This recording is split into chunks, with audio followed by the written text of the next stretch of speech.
this transcendental vibration by chanting of Hare Krishna, Krishna Krishna, Hare Hare, Hare Rama, Rama Rama, Hare Hare, is the sublime. সন্দেহে অনেক অনেক ভক্ত, বিশেষ করে আমরাও কোভিডের সময় থেকে একটা ছোট্ট গ্রুপ পরিচালনা করার চেষ্টা করছিলাম। আহ ওটা প্রথমে ভার্চুয়াল নামট্ট নামে ছিল, তো পরবর্তীতে এটা কোনো কারণে বন্ধ হয়ে যায়, পরে আবার আমরা সুরভি কুঞ্জ নামে আবার শুরু করি আর কি প্রভু। তা আপনাদের কৃপায় তো সেখানেও অনেক ভক্ত আমাদের হৃদকর্ণ রসায়নের এখানে যুক্ত। আহ তো তাদের মুখ থেকে শুনি যে অনেক মহান মহান ভক্তবৃন্দ এখানে কৃষ্ণ কথামৃত আলোচনা করে ব্যক্তিগতভাবে ভজন বিষয়ে। তা নিঃসন্দেহে প্রভু এই হৃদকর্ণ রসায়ন আমাদের জন্য এক পরম পাওয়া। তো যাই হোক প্রভু, আমি চেষ্টা করি আপনাদের কৃপা আশীর্বাদে ভক্তিবিনোদ ঠাকুর শিল প্রভুপাদ গুরু পরমার্থ গুরুদেবের কৃপায় যতটুকু উপলব্ধি করেছি। ওম অজ্ঞান তিমিরান্ধস্য জ্ঞানাঞ্জন শলাকয়া চক্ষুরুন্মিলিতম येन তস্मै শ্রী গুরুবে নমঃ। নমো ওম বিষ্ণুপদায় কৃষ্ণপৃষ্ঠায় ভূতলে শ্রীমতে জয়পতাকা স্বামিনীতি নামিনে। নমো আচার্যপাদায় নিতায় কৃপা প্রদায়িনে গৌরকথা ধামোদয় নগর গ্রাম তারিণে। নমো ওম বিষ্ণুপদায় কৃষ্ণপৃষ্ঠায় ভূতলে শ্রীমতে ভক্তি বেদান্ত স্বামিনীতি নামিনে। नमस्ते सरस्वती देवे गौरवाणी प्रचारिणे निर्विशेष शून्यवादी पश्चात्तदिशोतारिणे अजानुलम्बित भुजौ कनकावदातौ संकीर्तनैकपितरौ कमलायताक्षौ विश्वम्भरौ द्विजवरौ युगधर्मपालौ वन्दे जगत्प्रियकरौ करुणायावतारौ वंशाकल्पतरुर्भस्य कृपा सिन्धुभ्येव च पतितानां पावनेभ्यो वैष्णवेभ्यो नमो नमः। जय श्री कृष्ण चैतन्य प्रभु नित्यानंद श्री अद्वैत अद्वैत गदाधर गदाधर शिवासादि गौर भक्तवृंद। हरे कृष्णा कृष्ण हरे हरे कृष्णा कृष्णा कृष्णा हरे कृष्ण हरे हरे हरे हरे हरे राम राम हरे राम राम राम राम राम हरे हरे। त्वं करति वाचयं पंगुं लङ्घयति गिरिं। यत्कृपातमहं वन्दे श्रीगुरुं दीनतारिणं परमानन्दमाधवं श्रीचैतन्य ईश्वरं। हरि ओम तत्सत्। হরে কৃষ্ণ।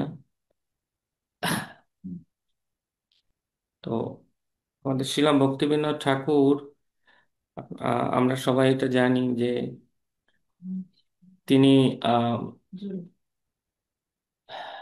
তাকে সপ্তম গোস্বামী বলা হয়, কেননা ষড় গোস্বামী বিশেষভাবে যেভাবে প্রচার পরিক্রমা করেছেন এবং ওনাদের অপ্রকটের পরে চৈতন্য মহাপ্রভুর অপ্রকটের পরে আমাদের বৈষ্ণবীয় জগতে এক অন্ধকার অধ্যায় নেমে এসেছিল। বিভিন্ন অপসম্প্রদায়, বিশেষ করে 13টি অপসম্প্রদায়ের নাম উল্লেখ করা হয়। কিন্তু ভক্তিবিনোদ ঠাকুর ওনার প্রচেষ্টা, ওনার লেখনী, বিশেষভাবে উনি যে সমস্ত গ্রন্থাদি রচনা আহ, অধ্যয়ন করেছেন, সে সমস্ত গ্রন্থাদির এবং বৈষ্ণবীয় যে সমস্ত শ্লোকাবলী, শিক্ষাষ্টক, নামাষ্টক, আর বিভিন্ন উপদেশামৃত আদি যে সমস্ত শিক্ষামূলক বিষয় রয়েছে, সবকিছু সারাতিসার উনি বাংলা সঙ্গীত বা ভজন গীতির মাধ্যমে উনি সেটা একদম বিস্তারিতভাবে প্রকাশ করেছে। তো তারই একটা অংশ হিসাবে এখানে বিশেষ করে চৈতন্য মহাপ্রভু আহ, যে শরণাগতির আহ, যে 6টা অঙ্গ রয়েছে, দৈন আত্মনিবেদন গোপচিত্তে বরণ, অবশ্য রক্ষিবে কৃষ্ণ বিশ্বাস ও পালন, ভক্তি অনুকূল মাত্র কার্যর স্বীকার, ভক্তি প্রতিকূল ভাব বর্জন অঙ্গীকার, সরঙ্গ শরণাগতি হইবে যাহার, তাহার প্রার্থনা শুনে শ্রীনন্দ কুমার।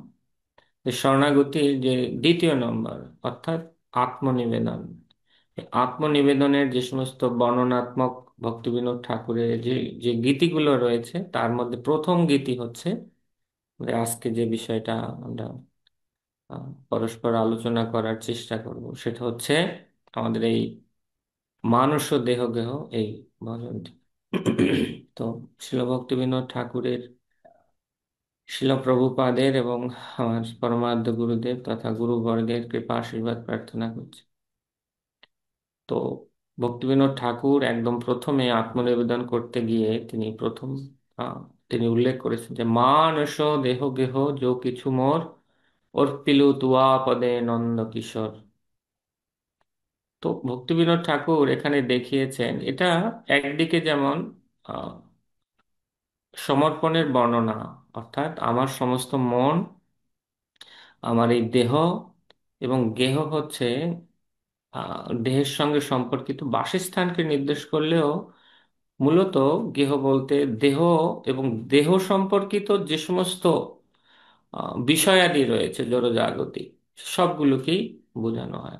এবং একই সঙ্গে বলা হয়েছে যো কিছু মর, এছাড়া আমার যা কিছু আছে আমি সব কিছু নন্দনন্দন ভগবান শ্রীকৃষ্ণের চরণ কমলে আমি অর্পণ করলাম। তো মানুষ, যদি কেউ মন অর্পণ না করে, শুধু দেহ অর্পণ করে, তো লাভ নেই। আবার মন অর্পণ না করে কেউ যদি দেহ গেহ বা অন্য সমস্ত কিছু অর্পণ করে তাহলে, কারণ আমাদের যে কোনো কিছু সমর্পণ আমাদের মনের সঙ্গে সম্পর্কিত, এটা আমরা ক্রমান্বয়ে এটা দেখব। ভগবান ভগবদ গীতায় এই মন সম্পর্কে অর্জুন মহাশয় ভগবানকে বলছেন যে প্রভু, আমি মনকে কি করে ভগবানের সেবায় নিযুক্ত করব? চঞ্চল হি মনঃ কৃষ্ণ প্রমাথি বলবদ্রিরম। হে প্রভু, আমার মন হচ্ছে অত্যন্ত চঞ্চল, আর কি না প্রমাথি, অত্যন্ত বিক্ষিপ্ত, এবং বলবৎ দৃঢ়ম, সে অত্যন্ত শক্তিশালী। তা আমি কি করে আমার মনকে কৃষ্ণের সেবায় লাগাবো? কৃষ্ণ পরবর্তীতে অর্জুন মহাশয়কে বললেন যে অর্জুন দেখো, আমি জানি অসংশয় মহাভাব, এতে কোনো সংশয় নেই, তুমি যা বলছো মনো দৃঢ় নিগ্রহ চলো, কিন্তু অভ্যাস এনে তো কন্তেও বৈরাগ্যেন চ গৃহ্যতে। মনকে আমাদের নিয়মিত অভ্যাস এবং বৈরাগ্যের দ্বারা আমরা এই মনকে নিয়ন্ত্রণ করতে, মন নিগ্রহ করা অত্যন্ত কঠিন। তা আমরা ঠিক, যদি কেউ কীর্তন করে, যেমন আমরা ভজন এবং গান এই দুইয়ের মধ্যে কি পার্থক্য? ভজনটা হচ্ছে যখন দেখবেন অনেকে গান রচনা করে কিন্তু গানের সঙ্গে দুইটি বিষয় সম্পর্কিত থাকে না, হচ্ছে কৃষ্ণ সম্পর্কিত থাকে না, শুধুমাত্র জড়জাগতিক কোনো কিছুকে নিয়ে গান গাওয়া হয়। তো আমাদের কোনো কিছু ভজন কখন হবে? যে কৃষ্ণ সম্পর্কিত হতে হবে। যেমন আমি একটা কিছু গাইলাম কৃষ্ণ সম্পর্কিত, যেমন এই ভজনটি কৃষ্ণ সম্পর্কিত, আমি গাইলাম, আর একটা বিষয়ের সঙ্গে থাকতে হবে, এটা কি না, আমার ভাব যুক্ত হতে হবে। এই ভাবটা হচ্ছে মন, মানসিক ভাবে যদি যুক্ত না থাকে তখন সেটা ভজনে পর্যবেসিত হয় না, সেটা একটা সিম্পল গানের মতো আমাদের এখানে থেকে যায়। তো ভক্তিবিনোদ ঠাকুর তাই তিনি বলছেন মানস, আমার মন যেন ভগবানের সেবায় লাগে। শিল প্রভুপাদ এই যে ভগবান বলেন অভ্যাসেন তু কন্তেয় বৈরাগ্যেন চ গৃহ্যতে, তো মনকে বৈরাগ্য প্রদান করতে হবে। তো বৈরাগ্য বলতে আমরা সাধারণত বুঝি যে কোনো কিছু থেকে নিজের মনকে তুলে নেওয়া এবং শূন্য করে রাখা। প্রভুপাদ বলছেন যে না, আমাদের মন কখনো শূন্য হতে পারে না। তো কিভাবে আমার মনকে ভগবানের সেবা আমি নিযুক্ত করতে পারি? শিল প্রভুপাদ বলেছেন যে নববিধা ভক্তি যাজনের মাধ্যমে, বিশেষ করে শ্রবণ ক্রিয়ার মাধ্যমে। শিল প্রভুপাদ এই ষষ্ঠ অধ্যায়ের 34 নং শ্লোকের এই অনুবাদে ব্যাখ্যাতে শিল প্রভুপাদ উল্লেখ করেছেন যে মনকে মূলত হচ্ছে শ্রবণের সঙ্গে যদি আমরা নিয়মিত জুড়ে রাখতে পারি তখন আমাদের মনটা কিন্তু আবার কি বলা যায় যে কৃষ্ণে উম, নিবেশিত হয়। আমরা কখনো কখনো দেখি না, আমি দীক্ষা নিয়েছি, গুরু আদেশ আছে, আমি সবকিছুই জানি, তারপরও সেগুলো অবজ্ঞা করতে থাকি। গুরুর অবজ্ঞা করতে, না ঠিক আছে, না কালকে করব, না আস্তে আস্তে করি, আমি গৃহস্থ, কিভাবে আমার মনকে নিয়ন্ত্রণ করে আমি এভাবে করতে পারি। কিন্তু যখন কোনো সাধুর মুখ থেকে আমরা পুনরায় শ্রবণ করি, তখন পুনঃ শক্তি প্রাপ্ত হই, তখন আবার মনে হয় না না, আমার ভক্তিটা খুব সুন্দরভাবে করা উচিত, আমার বেশি করে জপ করা উচিত। তো শ্রবণটা এই জন্য হচ্ছে এতটাই শক্তিশালী যে শ্রবণ নিয়মিত যদি কারো না হয়, যে একদিন গুরুদেব আমার বলে দিল এটা এটা করবে, এটা এটা করবে না, কিন্তু দেখা যায় যে আমি সেই দৃঢ় শ্রদ্ধাটা রাখতে পারি না। তো শ্রবণটা যদি কেউ নিয়মিত করে, প্রভুপাদ এখানে বলেছেন যে আমি মানুষ দেহ গ্রহ যো কিছু মোর, শুধুমাত্র কৃষ্ণের কাছে বললে হবে না। আমি যদি কৃষ্ণের কাছে সমর্পিত হতে চাই, আত্মসমর্পিত হতে চাই, তো আমাকে এটা চেষ্টা করতে হবে। কি অভ্যাসেনে তু কন্তেও। তো এখন প্রশ্ন হচ্ছে, আমি শচীপুত্র ভক্তি জীবনে আছি। এখন আমি ভক্তি জীবনে আছি, আমার কি উদ্দেশ্য নিয়ে আমি এই ভক্তি জীবনে এসেছি? আমার উদ্দেশ্য হচ্ছে এই জীবনে কৃষ্ণ প্রেম লাভ করে কৃষ্ণের কাছে ফিরে যাওয়া। শুধু এই কারণেই এই ইসকনে যোগদান করা বা গুরু বৈষ্ণবের কৃপা আশীর্বাদ বা ছায়াতলে আসা, উদ্দেশ্য সেটাই। এখন কৃষ্ণের চরণে শরণাগত হতে হলে আমাকে আত্মসমর্পিত হতে হবে। আর আত্মসমর্পিত হতে হলে আমাকে মনকে অভ্যাসের দ্বারা নিয়ন্ত্রণ করতে হবে। এখন আমার ভক্তি জীবনে আমি 2007 সালে দীক্ষিত, প্রায় 14-15 বছর কেটে গেছে, কিন্তু এখনো আমি আমার মনকে ছেড়ে দিয়েছি। আমি মনকে নিয়ন্ত্রণ করার জন্য চেষ্টা করছি না, বা মনকে লাগাম রাখার জন্য চেষ্টা করছি না। এই কিছুটা সাধু সঙ্গ করি, তাতে মন যতটুকু নিয়ন্ত্রিত হয়। আবার দীর্ঘদিন করছি না, বা মনের গতিতে মন চলছে, বা আমার মন বলছে এতটুকু করো, এর বেশি তুমি পারবে না, তো সেইভাবে আমি আমার মতো করে চলছি। কিন্তু আমার স্পেশাল কোনো চেষ্টা নেই যে না, আমার মনকে একান্ত কৃষ্ণেই নিয়োগ করতে হবে, যাতে করে 24 ঘন্টা আমি কৃষ্ণকে স্মরণ করতে পারি। তো কেউ যদি প্রচেষ্টা না করে নিয়মিত করে, তাহলে 100% এটা তার জন্য এটা সত্য যে সে আসলে ভগবানের পূর্ণ শরণাগত হতে চেষ্টা করছে না। কে চেষ্টা করছে, কি প্রমাণ তার? যিনি প্রতিনিয়ত প্রচেষ্টা করছেন তার মনকে অভ্যাসের মাধ্যমে কৃষ্ণে নিয়ন্ত্রিত করার জন্য, যেটা শিল প্রভুপাদ আমাদেরকে শিখিয়েছেন যে সব সময় কি ভজনে কৃষ্ণে কি বা জাগরণে অহর্নিশি চিন্ত কৃষ্ণ, সব সময় কৃষ্ণকে নিয়ে চিন্তা করো, তাহলে হরিনাম করো। এর মাধ্যমে মনকে ধীরে ধীরে ধীরে ধীরে কৃষ্ণে একান্তভাবে নিযুক্ত করা। তো কে নিযুক্ত করছে, কে শরণাগত হচ্ছে? আমি কি আদৌ শরণাগত? নিজের কাছে প্রশ্ন, কারণ আমার উদ্দেশ্য কৃষ্ণের কাছে। শরণাগত কিসে বোঝা যাবে? প্রত্যেক মুহূর্তে আমার মনকে আমি অভ্যাসের মাধ্যমে চেষ্টা করছি। আর কি?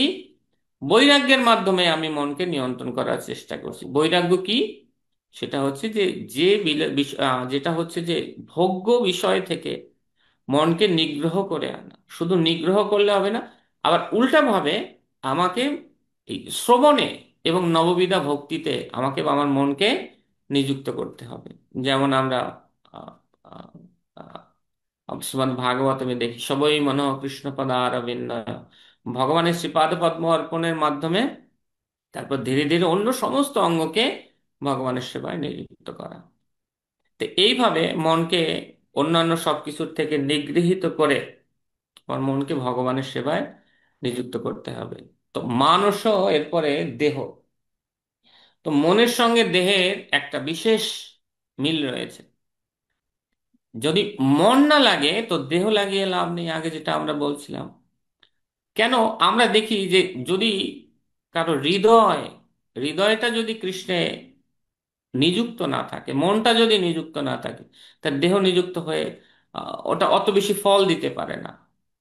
আমরা দেখি যে কৃষ্ণ যখন তিনি দুর্যোধনের গৃহে গিয়েছিলেন পাঞ্চ পাণ্ডবের জন্য 5খানি গ্রামের প্রস্তাব নিয়ে, তো কৃষ্ণ আসবেন, দুর্যোধন অনেক ভগবানকে দেখানোর জন্য অনেক সুন্দর করে অনেক বহু পদে রান্না করিয়েছেন, নিজে থেকে সবগুলো যে এই পদ রান্না হবে, এইভাবে করতে হবে, এইভাবে সাজাতে হবে, এখানে কৃষ্ণ বসবে, একদম পরিষ্কার পরিচ্ছন্ন করে রাখো।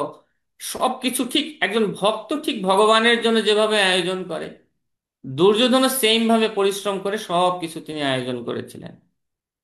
সবকিছু আয়োজন করেছিলেন যে কৃষ্ণ আসবে, এখানে বসবে, কিন্তু দুর্যোধনের মনে ছিল শুধুমাত্র মানসিক ওলট পালটের জন্য। ওনার মনটা কি ছিল না, কৃষ্ণকে দেখাবো যে আমি মানে আমার কত ঐশ্বর্য, এ দেখুক। সে তার দাম্ভিকতাকে প্রকাশ করছিল। সেই দাম্ভিকতাকে প্রকাশ করার জন্য সে কৃষ্ণের জন্য সেবা ঠিকই করেছে, ভগবানের সেবা করে সবকিছু আয়োজন করেছে। কৃষ্ণ যখন দুপুরবেলা হয়ে গেছে, তো কৃষ্ণকে দুর্যোধন বলছে যে প্রভু আসুন, আপনি ভোজন গ্রহণ করুন। তো কৃষ্ণ সেখানে গিয়ে ভোজন গৃহে যখন ঢুকতে যাবেন, দেখছে সবার কাছে মনে হচ্ছে কত সুগন্ধিযুক্ত খাবারের আয়োজন, কিন্তু কৃষ্ণর কাছে সেগুলো দুর্গন্ধ লাগছিল। কেন? সমস্ত খাবারের আয়োজন সবই ঠিক আছে, কিন্তু সেগুলোতে কিসের সেন্ট দেওয়া? দাম্ভিকতার সেন্ট দেওয়া। তো ভগবান সেখানে ঢুকতে পারছেন না। হঠাৎ ভগবান দেখছেন যে কোনো একটা গৃহ থেকে অতি সুন্দর, অতি সুন্দর সুমিষ্ট গন্ধ আসছে। কিসের গন্ধ আসছে? ভক্তির গন্ধ আসছে। কোথায় এটা, কোথায় এটা? তো ভগবান খুঁজতে খুঁজতে খুঁজতে খুঁজতে দেখটা গৃহের সামনে গিয়ে যখন দাঁড় করলেন, দুর্যোধন তাকে বহুভাবে সেবা করার চেষ্টা করলে ভগবান ওই দাম্ভিকতা, যদিও সেটা কৃষ্ণের জন্য কর্ম, কিন্তু কৃষ্ণের জন্য কর্ম করলেও সেই সমস্ত কর্মের মধ্যে দাম্ভিকতার সেন্ট দেওয়া রয়েছে। তো ভগবান সেখানে ঢুকলেন না, কোনো সেবাটাই গ্রহণ করলেন না। তো ভগবান দ্বার খুলে যখন ভিতরে ঢুকলেন, সেই সুমিষ্ট সেই ভক্তির গন্ধে ঢুকে সেখানে দেখেন যে এটা হচ্ছে বিদুরের গৃহ, এবং বিদুরের স্ত্রী কলাভোগ দিয়ে ভগবানের সেখানে তিনি ক্রন্দনরত অবস্থায় আছেন, যে আজকে কৃষ্ণ এসেছে, ভগবানকে আমার গৃহে কিভাবে আমি ডাকতে পারি, শুধুমাত্র গৃহে কলা আছে, এই কলা দিয়ে কিভাবে তাকে সন্তুষ্ট করতে পারি। কিন্তু ভগবান স্বয়ং সেখানে ঢুকে গেলেন, ঢুকে গিয়ে বিদুরের স্ত্রী দাঁড়িয়ে থাকলেন, কিছু দিতে পারছেন না, কিন্তু কৃষ্ণ তার কাছ থেকে জোর করে কলা দিলেন না। বিদুরের স্ত্রী কলাটা ফেলে দিয়ে ছোলাটা দিলেন, ভগবান সেই ছোলাটা খেতে লাগলেন। তো এ হচ্ছে ভক্তির সেন্ট।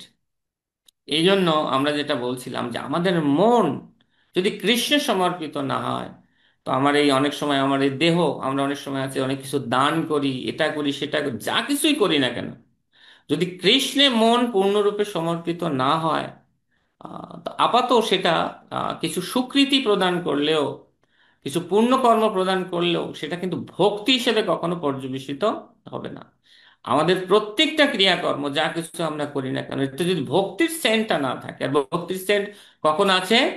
ওই যে প্রথম সবই মনঃ কৃষ্ণ পদারবিন্দ, মনটা প্রথমে কৃষ্ণের চরণারবিন্দে থাকতে হবে। এবং ভক্তি বিনোদ ঠাকুর একই কথা বলেছেন, একদম প্রথমে শরণাগতি শুরু, একদম আত্মনিবেদনের প্রথমেই তিনি বলছেন মানস, আমার মনটাকে সর্বপ্রথমে কৃষ্ণে সমর্পিত হতে হবে শ্রবণের মাধ্যমে। মনটা যখন অর্পিত হয়ে যাবে, তখন দেহ গেহ যো কিছু মোর, এ সবগুলো ওই মানস তার সুগন্ধের দ্বারা সবকিছু ভক্তির সুগন্ধে সুগন্ধায়িত হলে সবটাই ভগবানের সেবায় এটা লেগে যাবে। তাই প্রথমে বলা হয়েছে মানস, মানসর পরে হচ্ছে দেহ। তো আমরা যেটা বলছিলাম যে সবই মনঃ কৃষ্ণ পদারবিন্দ, যখন কৃষ্ণে আমাদের মন অর্পিত হয়ে যায়, ভাগবতমে বর্ণনা রয়েছে যে বচাংশি বৈকুণ্ঠ গুণানুবর্ণনে, তখন মনটা যখন কৃষ্ণ পাদপদ্মে যায়, তখন সে কৃষ্ণ কথা ছাড়া অন্য কোনো কিছু বলতে চায় না, কৃষ্ণ ভিন্ন অন্য কোনো কর্ম সে করতে চায় না। পরস্পর তারা শুধুমাত্র কৃষ্ণ কথা নিয়েই আলোচনা করতে থাকে, আহ, কৃষ্ণ কথা নিয়ে তারা আলোচনা, এবং এই কৃষ্ণ কথায় তারা পরস্পর রমণ করতে থাকে। তাই বলা হয়েছে বচাংশি বৈকুণ্ঠ গুণানুবর্ণনে করৌ হরের মন্দির মার্জনা আদিশু, তখন তার হাত দিয়ে, কারণ যেহেতু তার হৃদয়টা কৃষ্ণে সমর্পিত, তার হাত দিয়ে সে সবসময় ভগবত সেবা করতে চাইবে। শ্রুতিম চাকার কি অচ্যুত সৎ কথা, তা কান দিয়ে সে ভগবানের কথা শুনতে চায়। তদ্বৃত্ত গাত্র স্পর্শ, তার ভৃত্য যারা ভগবানের ভক্তের সঙ্গে তার গাত্র স্পর্শ করতে চায়, সে ভগবানের চরণে অর্পিত তুলসীর গন্ধ নিতে চায়। তার চরণের দ্বারা সে ভগবানের ক্ষেত্র গমন করতে চায়, মস্তক দ্বারা তা সে ভগবান ঋষিকেশের চরণারবিন্দ বন্দন করতে চায়। তো এইভাবে এইভাবে ভক্ত তার তার দেহকে সম্পূর্ণরূপে শ্রীকৃষ্ণে সমর্পিত করতে পারে। কিন্তু আমরা যে বিষয়টা একদম প্রথম বলছিলাম, যে আমরা আসলে অনেক সময় স্টেজে কীর্তন করে, স্টেজে কীর্তন করলে অনেক সময় এটা এর দ্বারা আমরা প্রচার হয়, অনেক মানুষ আসে, তারা এই ভজনগুলোকে পছন্দ করে, অথবা এটা এরকম অনেক কিছু। কিন্তু ভজনের মূল বিষয়টা হচ্ছে যে কীর্তনের মধ্যে ভক্ত যখন প্রবেশ করে, অর্থাৎ সেই মহাজনের যে মনোভাব, সেই মনোভাবের পাশে দাঁড়িয়ে যখন তার মনোভাবের সঙ্গে সে তার মনোভাবকে একাত্মতা ঘোষণা করে, অথবা তার মনোভাবের আনুগত্যে গিয়ে সে যখন এই ভজন গীতিটি অনুভব করে করে গায়, তখন সেটা প্রকৃতপক্ষে ভজন হয়। কারণ ভজন শব্দটি ভজ ধাতু থেকে এসেছে, আর ভজ ধাতুর অর্থ হচ্ছে প্রেম ভক্তি সহকারে ভগবানের সেবায় যুক্ত হওয়া। কেউ ভজন গাইলো, যে আমি কত সুন্দর গাই, কত সুন্দর গলা আমার, আহ, বা স্টেজ ছাড়া কেউ গাইতে চায় না, একাকী ঘরে থাকলে কৃষ্ণের সামনে গাইতে চায় না। তা আসলে আমি যা কিছু করি, যদি এটা শুধুমাত্র কৃষ্ণের প্রীতিবিধানার্থে না হয়, আহ, যে মানুষের দেহ কত সুন্দর একটা ভক্তি অনুভব করে যদি কেউ না গাইলো, সংসারও দা বানালো, শুধুমাত্র শ্লোকগুলো অর্থ না জেনে অনুভব করে যদি কেউ না গাইলো, কি করে সেটা প্রেম ভক্তি দিতে পারে? আহ আমাদের বিশ্বনাথ চক্রবর্তী ঠাকুর বলছেন, কেউ যদি ব্রাহ্ম মুহূর্তে এই আহ, এই গুরুবাষ্টকম কেউ যদি এটা গায় অনুভব সহকারে, সে শ্রী শ্রী রাধা গোবিন্দের প্রেম ভক্তিতে যুক্ত হয়। কিন্তু বিষয় হচ্ছে যে আমি সারা জীবন গাইলাম, ভরে উঠলাম, কিন্তু অনুভব সহকারে আমি গাইলাম না, অনুভব না করে গাইলাম, কি করে সেটা আমাকে প্রেম ভক্তি দিতে পারে? কারণ আমাদের যে কোনো সেবা ভগবত চরণে পূর্ণরূপে সমর্পিত হবে, যদিও অভ্যাস যোগে যুক্ত হওয়ার দ্বারা আমরা কখনো কখনো মন না চাইলেও শরীর দিয়ে আমরা করতে পারি না আমি করছি, কিন্তু সেটা হচ্ছে আমাদের ভক্তি প্রসেস। কিন্তু ভক্তির চরম হচ্ছে মনটাকে পূর্ণে কৃষ্ণ সমর্পণ, যদিও এখন সেটা হবে না।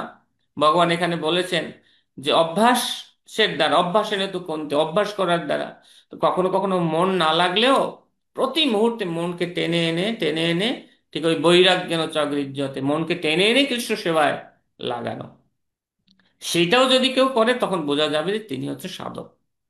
আর কেউ যদি মনটাকে ছেড়ে দেয়, আমার মতো কেউ যদি মনটাকে ছেড়ে দেয়, মন তুমি মোবাইল দেখতে চাইছো মোবাইল দেখো, মন তুমি এদিকে একটু ঘুরতে যেতে চাইছো তুমি ঘুরে আসো, মন তুমি এখন খেলা হবে ক্রিকেট খেলা দেখো, ঠিক আছে, মন তুমি একটু খবর শোনো, একটু পত্রিকা পড়ো, অন্যান্য বিষয়ে খবর নাও, জাগতিক যেটা আমার প্রয়োজনের বাইরে যখনই আমি সেটা করতে যাব এবং সেটা আমি করব, তখন অবশ্যই আমি অভ্যাসের মধ্যে নেই, আমি সাধক নই, আমি সাধক নই, অথবা সাধক হলেও মানে ঠিক একজন পতিত সাধকের মতো আমার একটা অবস্থা। তো এইভাবে মন এবং মনের মাধ্যমে মন সহ দেহকে কৃষ্ণ সেবায় অর্পণের কথা আমাদের ছিল ভক্তিবিনোদ ঠাকুর তিনি বলেছেন, মানস দেহ। এরপরে হচ্ছে গেহ। গেহ মানে দেহের সঙ্গে সম্পর্কিত বিশেষ করে বাসগৃহ এবং অন্যান্য যা কিছু রয়েছে সেগুলোকে গেহ শব্দের দ্বারা বোঝানো হয়েছে। তো গেহ শব্দে আর একটা বিষয় আহ, যেটা আমাদের ভক্তি রসামৃত সিন্ধুতে বর্ণনা দেওয়া হয়েছে, যে প্রাপঞ্চিকতায়া বুদ্ধা হরি সম্বন্ধী বস্তু ন মুমুক্ষুবি পরিত্যাগ বৈরাগ্যম ফলগু কথ্যতে। প্রপঞ্চ জগতে যা কিছু আছে, প্রাপঞ্চিকতায়া বুদ্ধা যা কিছু আছে, সব কিছু হচ্ছে হরি সম্বন্ধ যুক্ত। কেন ভগবান যা কিছু সৃষ্টি করেন প্রত্যেকটি বিষয়ের সঙ্গে শ্রীহরির একটি সম্বন্ধ রয়েছে। ভক্তের কর্তব্য হচ্ছে সেই সম্বন্ধটাকে জেনে সেই সমস্ত দ্রব্যকে ভগবানের সেবায় নিযুক্ত করা। তো এক্ষেত্রে অধিকারের প্রশ্ন আছে যেমন আমি, আমার কাছে একটা কি বলা যায় আহ, একটা যদি আইফোন থাকে, আমি এটা শত চেষ্টা করে কৃষ্ণ সেবায় লাগাতে পারবো না, তখন আমার নিজের মধ্যে দম্ভিকতা বৃদ্ধি পাবে, অন্য মানুষকে দেখানোর প্রবণতা বৃদ্ধি পাবে। তো এই জন্য মানে কোনো বস্তু থাকলেই যে কৃষ্ণ সেবায় আমি লাগাতে পারবো এরকম নয়। একজন একজন কনিষ্ঠ অধিকারী একজন ভক্তকে কি বলা যায় যে এমন একটা জায়গায় প্রচারে পাঠানো হলো যেখানে মানে কলির আহ, কলিতে পূর্ণ, সেখানে গিয়ে সে ফলবান হতে পারে।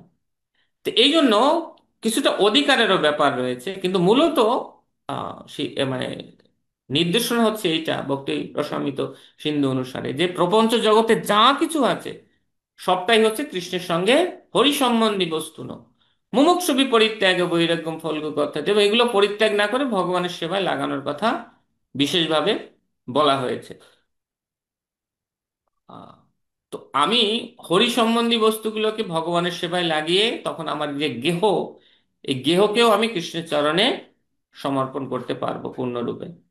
যেমন চৈতন্য মহাপ্রভু তিনি আহ, আমাদের রঘুনাথ দাস গোস্বামীকে উপদেশ দিয়েছিলেন আহ, যে মর্কট বৈরাগ্য না করো লোক দেখাইয়া, যথাযোগ্য বিষয় ভুঞ্জ অনাসক্ত হইয়া। তুমি বিষয়াদি ভোগ করতে পারো কিন্তু অনাসক্ত হয়ে, অর্থাৎ তোমার যা কিছু আছে তুমি ভগবত সেবার সঙ্গে সম্বন্ধ যুক্ত করে তুমি সেটা, যেমন আমরা ভগবত প্রসাদ, এও এক ধরনের ভোগ, কিন্তু যেহেতু এটা ভগবত প্রসাদ, তাই কৃষ্ণের করুণা রূপে আমরা এটা গ্রহণ করি। তো ভগবান এইভাবে বললেন, যথাযোগ্য, যথাযোগ্য মানে তোমার যা আছে অধিক প্রয়াস করো না, আবার হচ্ছে যে পর্যায়ে আছো তার থেকে খুব নিম্নের আচরণ করে মানুষকে দেখানোর চেষ্টা করো না। জাস্ট সিম্পলি তুমি যেমন আছে এটাকে মেনটেন করতে থাকো, এবং তুমি ভিতর থেকে তুমি কি বলা যায় যে বৈরাগ্য, অন্তরে নিষ্ঠা করো বাহ্যে লোক ব্যবহার, অচিরাত কৃষ্ণ তোমায় করিবেন উদ্ধার। বাহ্যে তুমি লোক ব্যবহার রূপে এগুলো অনাসক্ত হয়ে বিষয়কে তুমি গ্রহণ করতে পারো। তো মহাপ্রভু তাকে সেইভাবে নির্দেশনা প্রদান করলেন। আহ, এবং আমরা বৈষ্ণবকে এই গ্রন্থে ভক্তি সিদ্ধান্ত সরস্বতী ঠাকুরের, সেখানেও আমরা ওনার নির্দেশনায় দেখি যে ভক্তি সিদ্ধান্ত সরস্বতী ঠাকুর বলছেন যে তোমার কনক ভোগের জনক কনকের দ্বারে সেবহ মাধব। যে আমার যে অর্থ সম্পদ, টাকা পয়সা, সম্পদাদি যা কিছু রয়েছে, আহ, সেটার ভোক্তা কে? তার ভোক্তা হচ্ছেন কৃষ্ণ। কনকের দ্বারে সেবহ মাধব। তো যেহেতু সম্পদ বা সম্পত্তি এটা কৃষ্ণ তৈরি করেছেন, এবং এটা কৃষ্ণের শক্তি, অর্থাৎ কৃষ্ণের শক্তিকে কৃষ্ণের সেবায় নিয়োগ করা এবং নিজে সেটা ভোগ করার প্রবণ না হওয়া। তো কখনো কখনো দেখা যায় যে যদিও ভক্তি জীবনে থাকি, বিশেষ করে আমার ক্ষেত্রে আমি এটা দেখি, কিন্তু প্রায়শই সবকিছুতে একটা ভোক্তা অভিমান চলে আসে। এবং যখন ভোক্তা অভিমান চলে আসে, তখন মহাজনদের কথার কোনো ধার না ধরে তখন আমি কি করি, নিজের মনে মনে এর কতটুকু আমি ভোগ করব এবং কতটুকু ভোগ করব না, তার একটা একটা আমি তৈরি করি। যদি আমি ভক্তি জীবনে তার একটা সীমানা আমি নির্ধারণ করে দেই, যেখানে কৃষ্ণের গুরুত্ব হচ্ছে খুবই কম। তো এই ক্ষেত্রেও আমরা যেটা প্রথমেই বলছিলাম, যে মনটা যদি কৃষ্ণে সমর্পিত না হয়, তখন এই দেহ সম্পূর্ণরূপে ভগবানকে দেওয়া যায় না, গেহটাও সম্পূর্ণরূপে দেওয়া যায় না। এই মন আমাকে প্রতারণা করে দেয়। এবং গেহ সম্পর্কিত আমরা আরো বৈষ্ণবকে গ্রন্থে বলা হয়েছে যে কামিনীর কাম নহে তাব ধাম, তাহারও মালিক কেবল যাদব।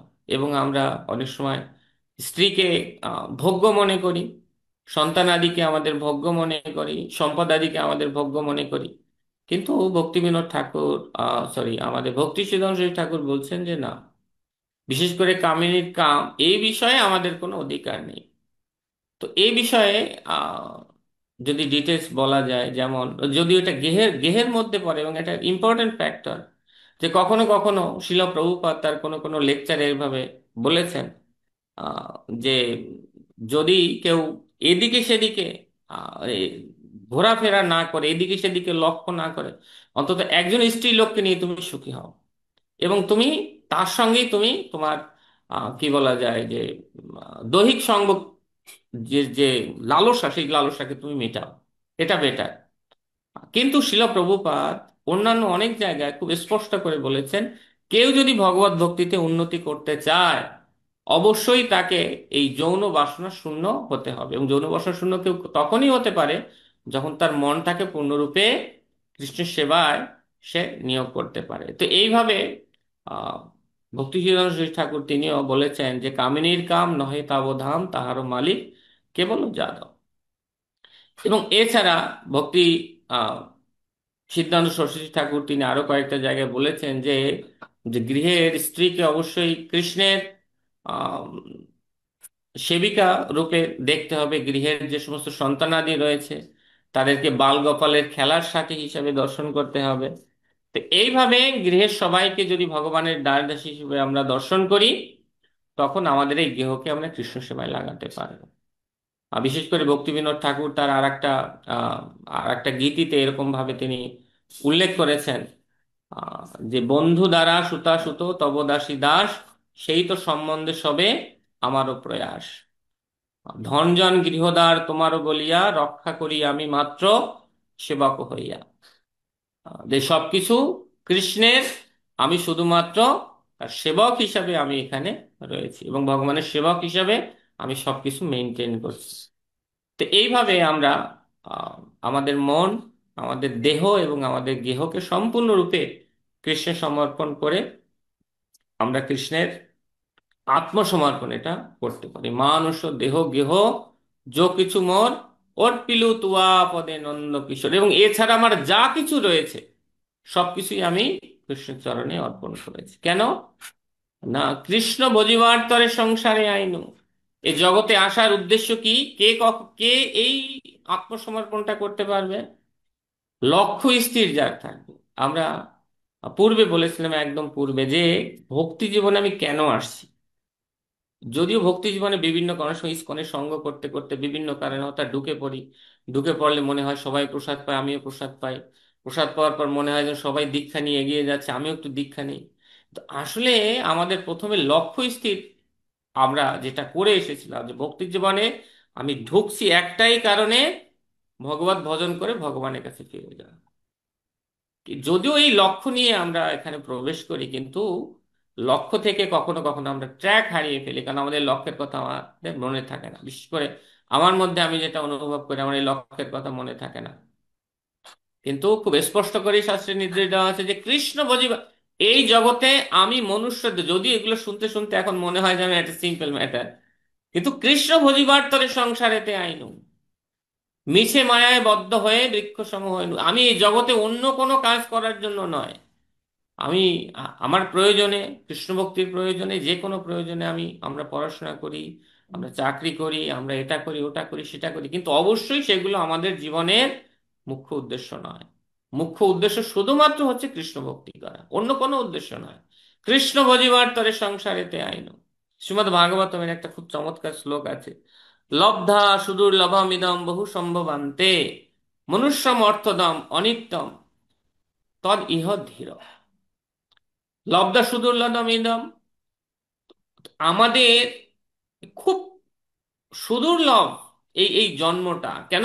বহু বার জন্ম মৃত্যু, জন্ম মৃত্যু, জন্ম মৃত্যু হওয়ার পর আমরা এই সুদুর্লভ, এই শুধু দুর্লভ না, সুদুর্লভ এই মনুষ্য জন্ম আমরা পেয়েছি।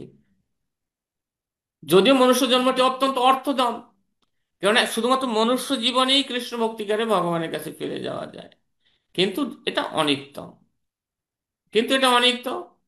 কিন্তু ধীর ব্যক্তি যারা, তোর নাম যতে তো, যারা ধীর ব্যক্তি, তারা এই মনুষ্য জীবনটাকে খুব যত্ন করে। যত্ন করে কিসের জন্য? কৃষ্ণ ভক্তি করার জন্য। আমি নিজের মধ্যে এটা অনুভব করি যে আমি ভক্তিতে এসেছি, কিন্তু ভক্তির বিষয়গুলো কোনো যত্ন নিচ্ছি না, গ্রহণ করছি না। হরিনাম গ্রহণ করছি, যত্ন সহকারে করছি না। ভগবানের সেবা করছি, যত্ন সহকারে করছি না। শ্রবণ করছি, তো যত্ন সহকারে করছি না। যত্ন করা এটা একটা অন্যরকম ব্যাপার। কিন্তু তো আমি একটা বাহ্যিক ভাবে হাই হ্যালো করে দিলাম, আর একদিকে অতিথি আসলো, আমি তাকে যত্ন করলাম, আসুন আসুন বসুন, কি লাগবে আপনার, কিভাবে সেবা করতে পারি। খুব পার্থক্য। আমি মনে করি যে, আমার এটা মনে হয় যে খুব পার্থক্য। তা আসলে ভগবত ভক্তিকে মানে এত খুব ওয়েতে পেয়ে গেছি, সহজে সহজে পেয়ে গেছি, তো যত্নটা কখনো করা হয় না। খুব সিম্পল ভাবে না, হ্যাঁ ঠিক আছে শুনলাম, হ্যাঁ ঠিক আছে করলাম, কোনো মতে অর্চনাটা একটু তাড়াতাড়ি শেষ করে নিলাম, এটা করলাম ওটা করলাম, কিন্তু যত্ন জিনিসটা আমার মধ্যে আমি দেখি না। শ্রীমদ্ ভাগবত বলছে, তোর যারা ধীর ব্যক্তি তারা তোর নাম ইয়াতে তো, তারা অত্যন্ত যত্ন করে এই ভক্তির বিষয়গুলোকে। ন পথের অনুমৃত্যু, তারা অনুমৃত্যু মানে পুনরায় মৃত্যুবরণ করা, পুনরায় জন্মগ্রহণ করা, এই অনুমৃত্যুকে পুনরায় পতিত হওয়ার তারা চেষ্টা করে না। এই জীবনেই খুব যত্ন করে ভক্তি জীবনকে তারা ভগবানের কাছে ফিরে যায়।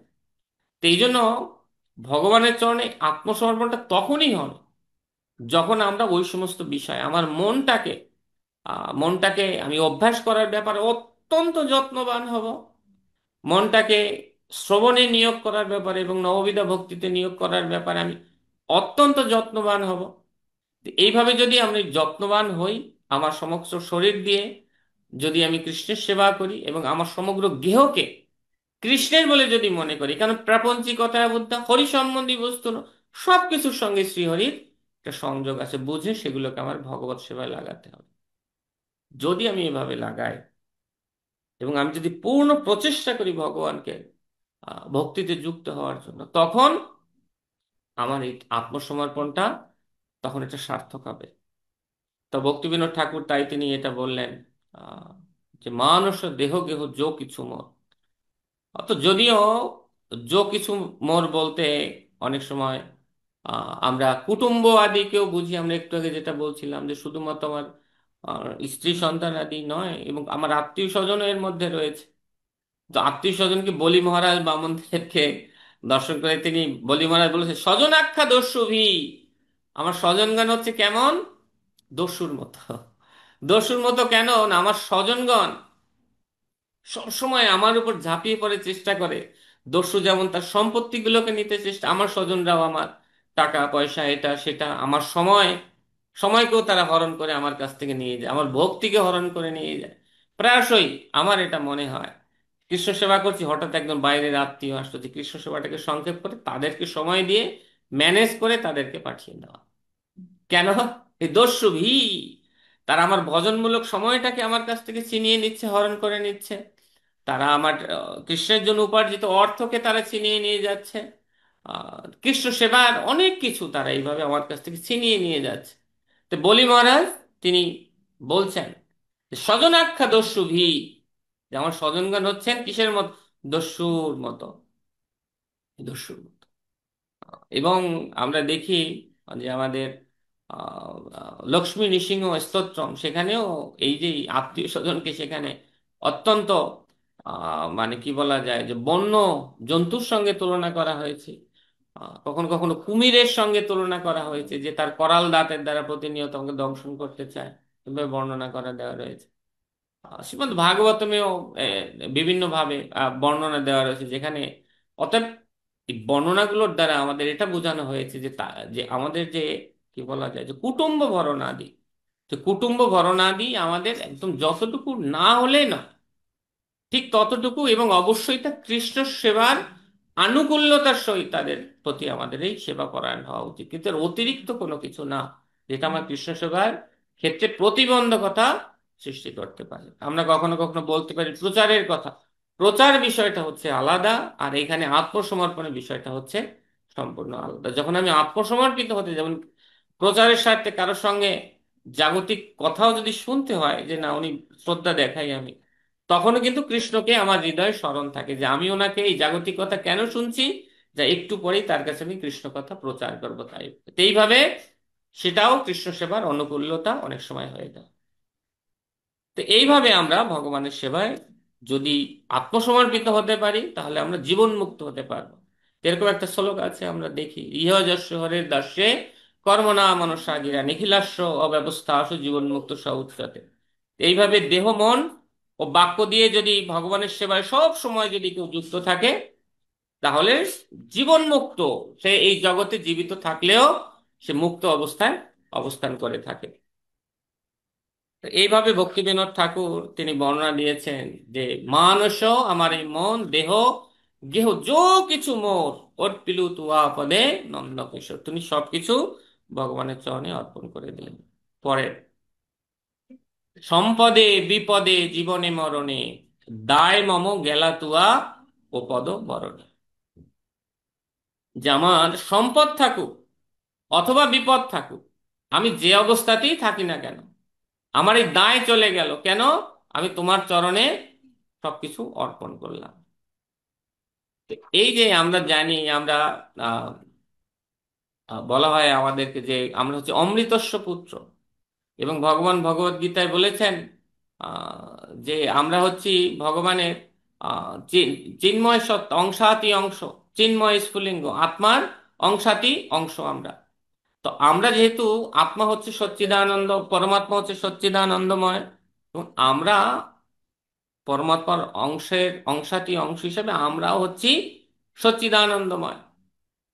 এবং কৃষ্ণ সবসময় চেষ্টা করেন, মহাপ্রভু যেমন বলছেন জীবের স্বরূপ হয় নিত্য কৃষ্ণ দাস। তো ভগবানের যেহেতু আমরা নিত্য দাস, ভগবান সবসময় চেষ্টা করেন আমাদের পরম মঙ্গলটি সাধন করার জন্য, প্রত্যেকটা জীবের জন্য। তাই আমাদের জীবনে যা কিছু ঘটে, কখনো আমাদের জীবনে অনেক, আমাদের দৃষ্টিভঙ্গি থেকে অনেক সম্পদ আসতে পারে, অনেক বিপদ আসতে পারে, কিন্তু সবটাই হচ্ছে কৃষ্ণের একান্ত করুণা। তাই ভক্ত, শিল প্রভুপাদ ভক্ত কখনো তার বিপদ বা সম্পদ কোনো বিষয় ভগবানের কাছে কখনো প্রার্থনা করে না। প্রভুপাদ এমনও বলেছেন, এমনকি শুদ্ধ ভক্ত ভগবানের ধামে যাওয়ার প্রার্থনাও তিনি ভগবানের কাছে কখনো তিনি করেন না। তো এইভাবে শুদ্ধ ভক্তের স্পৃহাটি কি, তিনি কি প্রার্থনা করেন? ভগবানের চরণে তিনি অহৈতুকী এবং অপ্রতিহত ভক্তি, এটা তিনি সবসময় তিনি ভগবানের চরণে কামনা করেন। হুম। তো এই জন্য ভগবান আমার জন্য যা কিছু রেখেছেন সেটাই আমার জন্য পরম মঙ্গল হিসেবে গ্রহণ করা উচিত। যেমন বিপদের কথা শ্রীমদ্ ভগবত গীতায় বলা হয়েছে যে দুঃখেষু অনুদ্বিগ্ন মনা সুখেষু বিগত স্পৃহা বিতরাগ ভয়ক্রোধা স্থিতদি মুনির উচ্চতে। যদি আমার জীবনে প্রচন্ড দুঃখও আসে, অর্জুনকে ভগবান বলছেন, শ্রীল প্রভুপাদ বলেছেন যে ভগবত গীতা হচ্ছে ভগবত ভক্তির এবিসিডি, একদম এবিসিডি জ্ঞানেই প্রথমে বলা হয়েছে দুঃখেষু অনুদ্বিগ্ন মনা। যে অত্যন্ত প্রচন্ড দুঃখেও ভক্ত অনুদ্বিগ্ন মনা থাকে। কে কখন অনুদ্বিগ্ন মনা হতে পারে? যখন সে সবকিছু কৃষ্ণের চরণে সমর্পণ করে দেয়, যে ভগবান আমার জন্য যা করবেন সেটাই আমার জন্য সবচেয়ে শ্রেয়। অর্থাৎ যা কিছু ঘটবে দুঃখেষু অনুদ্বিগ্ন মনা, উদ্বেগ নেই। কেন? দেখবেন আমার বাবা যখন আমার জন্য আমার অপ্রিয় কিছু করে আমার উদ্বেগ থাকে না। কেন? আমার বাবা আমার জন্য মঙ্গলটাই করবেন। বাইরের লোকে একটা টোকা দিলে আমার খুব ইয়া হয়, খুব রাগ হয়। তখন সব পিতামাতা মারলেও আমরা মেনে নিই না, মঙ্গলের জন্য তিনি আমার জন্য করেছেন। তো এখানে বলা হয়েছে দুঃখেষু অনুদ্বিগ্ন মনা। ভক্ত যেহেতু জানে যে কৃষ্ণ আমার জন্য করছেন, এই দুঃখটা দিয়েছেন এবং আমার পরম মঙ্গলের জন্য, তাই তিনি অনুদ্বিগ্ন মনা। আর সুখেষু বিগত স্পৃহা, এবং অত্যন্ত সুখের মধ্যেও তিনি স্পৃহা শূন্য থাকেন। আহ, ঠিক আছে, কৃষ্ণ আমার জন্য যদি এটা চান তো আমি এটা গ্রহণ করব, কোনো অসুবিধা নেই। আহ, বিতরাগ ভয় ক্রোধ, তার রাগ বলতে এখানে আসক্তিও নেই, এটা হারানোর ভয়ও নেই, কারণ হারালে কৃষ্ণের ইচ্ছায় হারাবো। আসক্তিও তিনি দেখান না যদি অনেক সুখ থাকে। এবং তার এই বিষয়ে কখনো কোনো ক্রোধও জন্মে না, কারণ কৃষ্ণ যা করবেন তাই আমার জন্য পরম মঙ্গল করবেন, কারণ সবকিছু তো ওনার হাতে অর্পণ করা আছে। দায় বম গেলা তুয়া ও পদবরণে, আমি যেহেতু কৃষ্ণের চরণে আমার মন দেহ গেহ সবকিছু অর্পণ করেছি, এখন এই সবকিছুর ভালো মন্দ দেখার দায়িত্ব কার? কৃষ্ণের। অতএব আমি কেন ক্রোধ প্রকাশ করবো? আমি তো কর্তা নই, এটা দেখার দায়িত্ব তার। আমি কেন অতিরিক্ত আসক্তি প্রকাশ করবো? এটা তো আমার নয়, এটা তো কৃষ্ণের। তো এইভাবে বিতরাগ ভয় ক্রোধ সে হতে পারে। এবং আমরা দেখি ভগবদ গীতায় সুখে দুঃখে সমকৃত্যা লাভালাভ জয়া জয়। ভগবান অর্জুনকে বললে অর্জুন, সুখ এবং দুঃখকে তুমি সমান জ্ঞান করো, আর লাভ এবং অলাভ, লাভ এবং ক্ষতি, জয় এবং পরাজয়কে তুমি সমান জ্ঞান করো। কারণ এই জগতে ভগবান আমাদের জন্য যা চান ঠিক সেটাই আমার জন্য করে, এবং যা কিছুই অর্জুন ঘটে তোমার জন্য সেটাই হচ্ছে তোমার জন্য কি বলা যায় যে ভগবত ইচ্ছাক্রমে সবকিছু ঘটে। শিল প্রভুপাদ একবার বর্ণনা দিচ্ছেন নারদ মুনি শ্রীমদ্ ভাগবতের কোন জায়গা থেকে আমার ঠিক মনে নেই।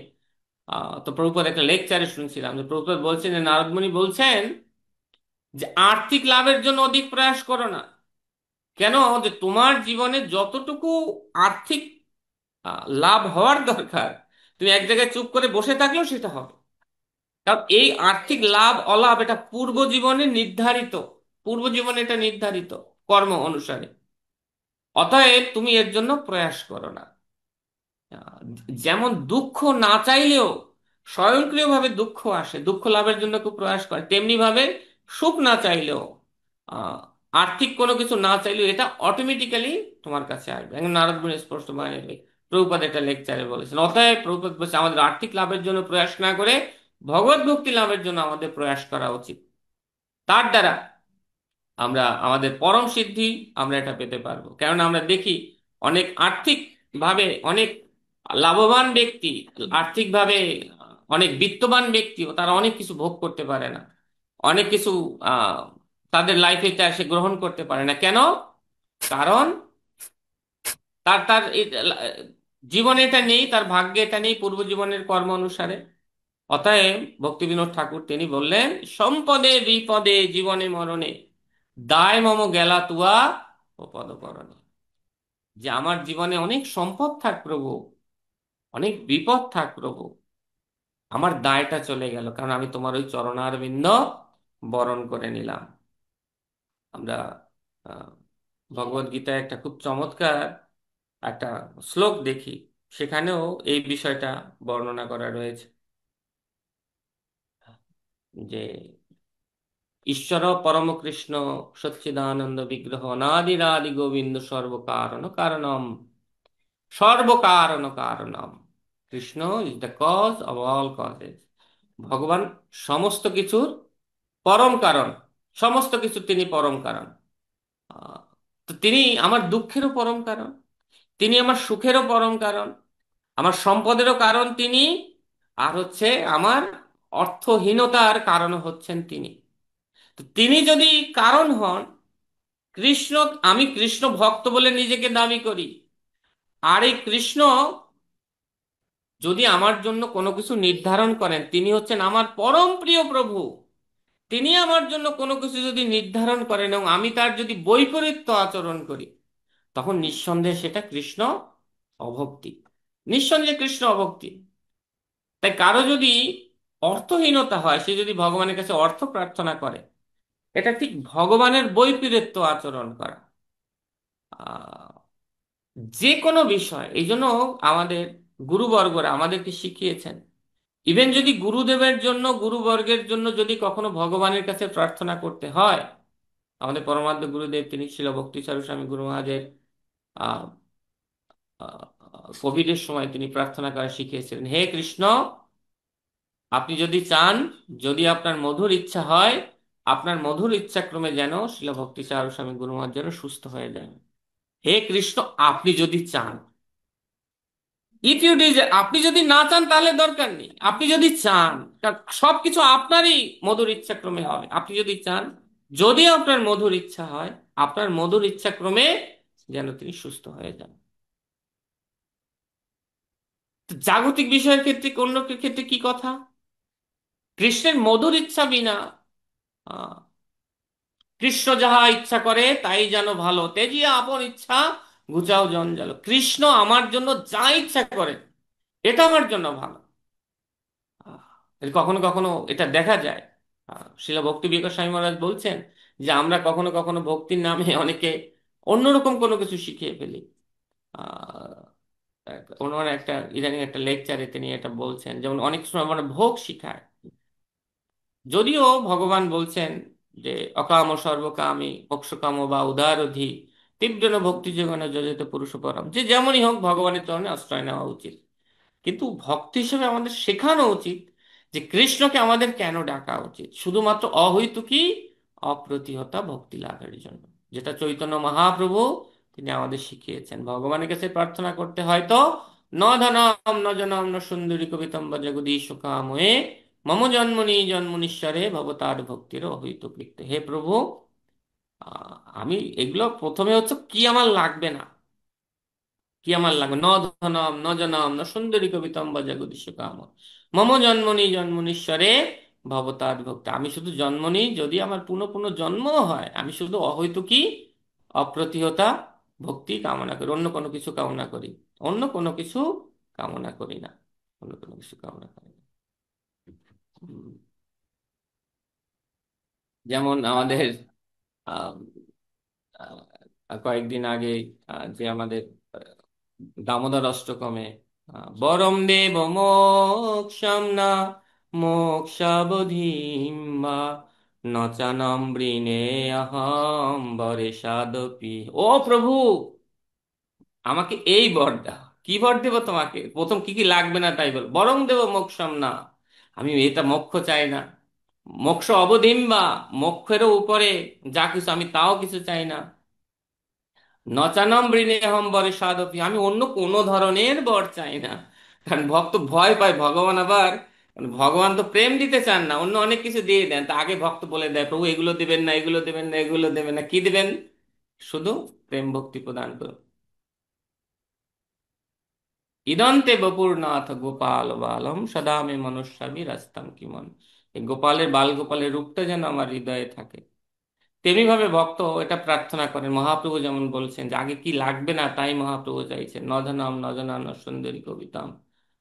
এগুলো আমার জীবনে দরকার নেই, আমাদের দরকার হচ্ছে প্রেম ভক্তি। তো এইখানে সবকিছুর, আমরা যেটা বলছিলাম, সবকিছুর মূল কারণের কারণ কে? কৃষ্ণ। অর্থাৎ কৃষ্ণ আমার জন্য বিপদটা, কারণ আমরা বিপদ না সম্পদ কি করে বুঝবো? নারদ মুনির কথা আমরা জানি, নারদ মুনি, আমি আর 15 মিনিট সময় নিচ্ছি, প্রভু ক্ষমা করবেন। তো নারদ মুনির জীবনে আমরা দেখি যে নারদ মুনি, তার একমাত্র মা, তিনি দাসী পুত্র, জগতে কেউ নেই, শুধু মা আছে, আর কেউ নেই। সেই মাকে সাপে কেটে দিল। জগতের মানুষ বলে হায় হায়, ভগবানকে অন্য কাউকে দেখে না, অন্য কত মানুষের কত কি, আর এই ছেলেটার কিচ্ছু নেই, একমাত্র মাকে সাপে কেটে দিল। কিন্তু সেই মাতৃ সাপে দংশন, তার মাতৃ মৃত্যু, তাকে আজকে এই নারদ বানিয়ে দিয়েছে আমাদের জন্য। শিল প্রভুপাদ অত ভক্তি করেছেন, সবাই ভাবে এরকম, এই অভয়চরণ অত ভক্তি করে, অথচ দেখো ওর সংসারে কত ঝামেলা, ওর সংসারে এত দুঃখ কষ্ট, ঘরে গেলে একটু প্রসাদও ঠিক মতো পেতে পারে না, কি অবস্থা। প্রভুপাদের সংসারে আজকে এরকম কিছু ঝামেলা ছিল বলেই আজকে এই প্ল্যাটফর্ম তৈরি হয়েছে। এই প্ল্যাটফর্মে আমি কিছু কৃষ্ণ কথা বলতে পারছি। তো এই জন্য প্রভু আপাত দৃষ্টিতে মানুষ ভাবতে পারে এটা অভয় চরণারবিন্দ ভক্তি বেদান্ত স্বামীর জন্য একটা বিপদ, সংসারে অশান্তি, কিন্তু সেটাই একটা বড় সম্পদ। প্রভুপাদ বৃন্দাবনে গিয়ে তিনি হাসছিলেন, আর ওই শ্লোকটাকে তিনি স্মরণ করছিলেন যে ভগবান যাকে কৃপা করে তার সর্বস্ব হরণ করে নেয়। নারদ মুনির ক্ষেত্রে এই জন্য কোনটা সম্পদ এবং কোনটা বিপদ এটা আমরা বিবেচনা করতে পারি না। তাই ভগবানের কাছে প্রার্থনা, এই বিপদের জন্য প্রার্থনা করা উচিত নয়। শুধুমাত্র যে কোনো অবস্থাতে কৃষ্ণ যেমন রাখেন, কৃষ্ণ যাহা ইচ্ছা করে তাই যেন ভালো, তেজিয়া আপন ইচ্ছা ঘুচাও জঞ্জাল। এই যেভাবে ভক্তি বিনোদ ঠাকুর জঞ্জালকে ঘুচিয়ে দিলেন, কি দায় মম গেলা তুয়াও পদবরণে, আমার আর কোনো দায় নেই। তিনি জঞ্জালকে ঘুচিয়ে ফেলে, এখন সব দায় হচ্ছে কৃষ্ণের। কেন? কৃষ্ণের চরণে আমি সব কিছু সমর্পণ করে দিয়েছি, আমার আর কোনো দায় নেই। তো এইভাবে আহ এইভাবে আমরা দেখি যে ভক্ত কিভাবে দায়মুক্ত হয়, ভক্তিবিনোদ ঠাকুর তা আমাদেরকে বর্ণনা দিয়েছেন। এরপরে বর্ণনা দেওয়া হয়েছে, মারবি রাখবি জয়ী ইচ্ছা তোহারা, নিত্য দাস প্রতি তোয়ায় অধিকার। হো প্রভু, আপনি আমাকে মারতে চান, মারেন। যদি আপনি আমাকে রাখতে চান, রাখেন। কেন? আমি আপনার নিত্য দাস, আমাকে আপনার মারার ক্ষমতাও আছে, রাখার ক্ষমতাও আছে। তো কেউ যদি ভগবানকে বলে প্রভু আপনি আমাকে চাইলে মারতেও পারেন, রাখতেও পারেন, যদি কেউ এরকম বলে, সেই ব্যক্তিকে আবার ভগবানের কাছে প্রার্থনা করতে পারে যে প্রভু আমার তো এরকম একটু পেট ব্যথা, আমি এই নৃসিংহ পূজা দিলাম বা এটা করলাম বা ওটা করলাম, আপনি আমাকে ভালো করে দেন। অন্য ভক্ত এই ভক্তের জন্য করতে পারে, কারণ কোনো ভক্তের জন্যই প্রার্থনা করাটা কৃষ্ণ ভক্তির অনুকূল। এটাকে এই যখন কোনো কৃষ্ণ দর্শন করেন যে কোনো একজন ভক্তের জন্য আমরা প্রার্থনা করছি, এবং সেই প্রার্থনাটা কেমন হবে, হে কৃষ্ণ যদি আপনি চান আপনার মধুর ইচ্ছায় যান, এরকম প্রার্থনাও যদি আমরা ভক্তের জন্য করি, ভগবান তখন আমাদের প্রতি অধিক খুশি হন। কারণ আমরা ভক্তের জন্য প্রার্থনা করি, কিন্তু নিজের জন্য কখনো আমরা যেন এই ধরনের প্রার্থনা না করি। কেন? কারণ আমি তো অলরেডি বলছি কৃষ্ণ আমার পিতা, তিনি সচেতন প্রভু, সচেতন পিতা আমার, তিনি যা কিছু ঘটছে ওনার নলেজে আছে, অতএব চাইলে আমাকে মারতে পারেন, রাখতেও পারেন। কেন? কারণ আমি তার নিত্য দাস, আমার প্রতি ওনার পূর্ণ অধিকার রয়েছে আমাকে যে কোনো কিছু করার। এবং পরবর্তীতে ভক্তিবিনোদ ঠাকুর বলছে, জন্মা অবিময়ে ইচ্ছা যদি তোর, ভকত গৃহে জনি জন্ম হও মোর। এবং হে প্রভু, যদি আমাকে জন্ম আপনি দিতে চান, আপনি আমাকে ভক্ত গৃহে জন্ম দিয়েন। কারণ ভগবান আমাকে এই জন্যই ভগবানের কাছে নিবেন কি নেবেন না, এটা কৃষ্ণের ইচ্ছা, এটা আমি এটা শিওর করে বলতে পারি না। তাই চৈতন্য মহাপ্রভু প্রার্থনায় তিনি বলেছেন, মম জন্মনি জন্মনীশ্বরে। প্রভুপাদ এই শ্লোকের ব্যাখ্যায় বলেছেন, জন্মনি জন্মনীশ্বরে মহাপ্রভু এই জন্য বলেছেন কারণ কৃষ্ণ আবার জন্ম দেবেন কিনা, দিতেও পারেন। তাই মহাপ্রভু জন্মনি জন্মনি, যদি জন্ম হয়ও মম ভগবত ভক্তির অহৈতুকিত্বই, আমার যেন ভগবানে অহৈতুকী, এইটুক শুধুমাত্র আমার প্রার্থনা, কৃষ্ণকে আমি ভুলে না যাই। সততম স্মর্তব্য বিষ্ণু, বিস্মর্তব্য ন জাত উচিত। সব সময় কৃষ্ণকে যেন আমার স্মরণ থাকে, এবং অহৈতুকী অপ্রতিহতা ভাবে যেন স্মরণ থাকে। এইভাবে যেন স্মরণ না করি এটা দাও ওটা দাও সেটা দাও, না, অহৈতুকী অপ্রতিহতা ভাবে যেন তাকে স্মরণ করতে পারি। তো আমরা এখানে দেখি যে হঠাৎ ভক্ত গৃহে কেন তিনি জন্ম নিতে চাইলেন, আর অন্য যে কোনো জায়গায় জন্ম হোক, ভক্তি না। এখানে ভক্তি বিনোদ ঠাকুর বলছেন যে আ- আমি তো অমন মহান ভক্ত নই যে অভক্ত সঙ্গে গেলেও আমি আমার ভক্তিকে ঠিক রাখতে পারবো প্রহ্লাদ মহারাজ আদি অন্যান্যর মতো, হয়তো নাও ঠিক রাখতে পারি। তাই আমাকে ভক্ত গৃহে, দেখুন ভক্তের যে কোনো সংসর্গ মঙ্গলময়, একটা সংসর্গ ব্যতি রেখে। কিরকম? যেমন ভক্তের আশীর্বাদ, আশীর্বাদ তো ভক্তের আশীর্বাদ তো অবশ্যই মঙ্গলময়, গুরু কৃষ্ণ বৈষ্ণবগণ আশীর্বাদ করেন। ভক্তের অভিশাপও মঙ্গলময়। উদাহরণ কে? কুবের পুত্রদ্বয় তার উদাহরণ, যে কুবের পুত্রদ্বয় ভগবানের অভিশাপ প্রাপ্ত হয়েও তিনি কৃষ্ণ প্রেমের অধিকারী হয়েছিলেন নারদ মুনির কৃপায়। এ কাহিনী আমরা জানি, আমরা বলবো না। ভক্ত গৃহে কীট পতঙ্গ যদি হই আমি, ভক্ত গৃহে জনি জন্ম হউ মোর। তো শ্রীবাস ঠাকুরের প্রতি চৈতন্য মহাপ্রভুর আশীর্বাদ ছিল। শ্রীবাস ঠাকুরকে মহাপ্রভু এত ভালোবাসতেন, শ্রীবাস তোমার গৃহের দাস দাসী তারাও কৃষ্ণ প্রেম পাবে। আচ্ছা ঠিক আছে, মহাপ্রভু শান্তি পায়। শ্রীবাস তোমার গৃহের কুকুরও এই কৃষ্ণ প্রেম পাবে, ঠিক আছে। মহাপ্রভু তাও শান্তি পাচ্ছেন না, শ্রীবাস তোমার গৃহের কীট পতঙ্গ কৃষ্ণ প্রেম পাবে। এইভাবে মহাপ্রভু শ্রীবাস ঠাকুরের প্রতি আশীর্বাদ প্রদান করেছিলেন, এবং সেই আশীর্বাদে এখানে ভক্তিবিনোদ ঠাকুর বলছেন যে আহ কীট জন্ম হউ যথা তুয়া দাস, বহির্মুখ ব্রহ্ম জন্ম নাহি আস। পরবর্তী লাইনে তিনি বলবেন ভক্তগৃহের কুকুর, শ্রীবাসের কথা বললাম। এছাড়া কুলীন গ্রামবাসীদের প্রতি মহাপ্রভুর আশীর্বাদ আছে, যে এমনকি কুলীন গ্রামবাসীর একটা কুকুরও আমার অত্যন্ত প্রিয়, সেও কৃষ্ণ প্রেম পাবে। তো এইভাবে দেখি ভক্তগৃহে যদি কোনো কুকুরও থাকে, যদিও ভক্তরা কুকুর পালবে না এরকম নির্দেশনা, কিন্তু ভক্ত যদি ওই গ্রামের যদি কোনো কুকুরও হয়, এবং আমরা দেখি যে শিবানন্দ সেন তিনি যাত্রাপথে একটা কুকুর হঠাৎ করে জুটেছিল, আহ, এবং তার কৃপায় সেই কুকুরও ভগবানের ধামে গমন করেছিল চতুর্ভুজ রূপ ধারণ করে। তো এইভাবে দেখা যায় যে ভক্তকে একটা যদি কুকুরও হওয়া যায় ভক্ত গ্রামের বা আশেপাশে, সেটাও আমাদের জন্য ভালো। এবং ভক্তের আত্মীয় যদি কেউ হয়, ভক্তের আত্মীয় আমরা দেখি যে আমাদের সার্বভৌম ভট্টাচার্য, সার্বভৌম ভট্টাচার্যের যে জামাই সে ছিল হচ্ছে ভক্ত নিন্দুক।